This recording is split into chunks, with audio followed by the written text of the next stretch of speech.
Anyway, so she blah, blah, blah, blah, blah. And she's like, and Carrie's like, well, I've been reading your newsletter, Ask Enid. I mean, it's a big hit. You must know that. Yes, it's rivaling Goop. Okay. But then, in the clunkiest, way too many things going on, Enid is like, and I'm starting an online magazine for older women called Vivant, which is French for live. Now, I think that's a great idea. Here's my question. If Ask Enid is doing better than Goop, do you know what a fucking big deal that is? Do you know what a multi-million, I think it's almost a billion-dollar industry Goop is? Now, I know it's not just the newsletter. It started as a newsletter. And then it became, I'm selling this and I'm selling vagina eggs and candles and giving, flawed medical advice. Whatever Goop is. And what isn't it, really? It's huge. So Enid, former, big ass, huge, important woman at Vogue, has a very popular newsletter.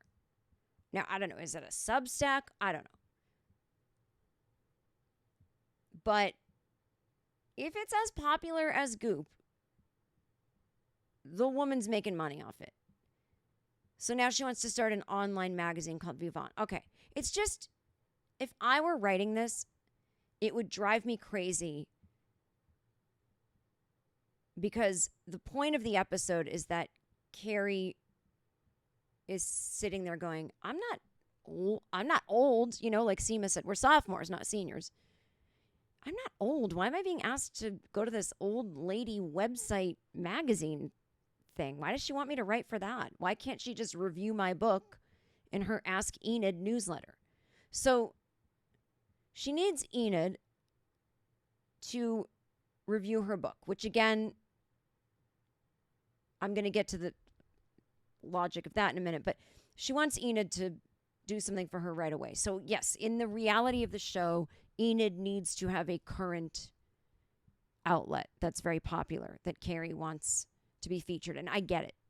But I think we could have just made the whole thing easier instead of, I have a newsletter, but I'm also starting a website. It's too much going on. It's not a show about this woman. Do you know what I mean? It could just be like, I have a website called Vivant, and it's for 50 plus. It's for women. It's for the menopausal and postmenopausal woman. For someone like me who's sweating and about to vomit today. So, and then Carrie could be like, I want you to review it because, the book is perfect to be reviewed on a website that's for older women, right? It's about a woman in her 50s who's a widow.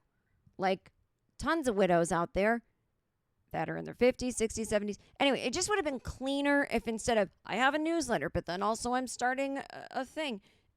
Too much. Just how about she has Vivant, Carrie wants her to review something, and Enid can still have a party where she's raising money for Vivant. Even though it already exists, that's totally a thing. You need rounds of investors, right? You got people that start it up. And maybe there's a second round because she wants to, I don't know, do something else with it, right? Like turn it into a more of an industry like Goop is. Like, you don't even need to get into the weeds on the details.